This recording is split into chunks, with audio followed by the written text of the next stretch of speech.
160 спортсменов из 8 стран приедут в Якутск на Кубок мира по вольной борьбе. Сегодня Министерство по физической культуре и спорту Якутии предоставило членам оргкомитета план организационно-технических мероприятий, по которым были рассмотрены основные вопросы подготовки к проведению Кубка мира. Это размещение и питание спортсменов и гостей, косметический ремонт Центра спортивной подготовки «Триумф», обеспечение безопасности и привлечение зрителей. Напомним, что Кубок мира по вольной борьбе среди мужчин не проводился в России 8 лет и впервые пройдет в Якутске с 15 по 17 марта.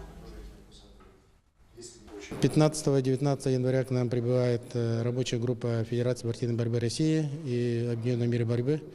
Если мы проведем основной момент по рекламе, по брендбуку и по техническим заданиям, которые мы должны провести для организованного проведения Кубка мира. Это и логистика, это автотранспортное обеспечение, это и размещение соревновательной части, это вопросы размещения, питания и вопросы работы с прессой.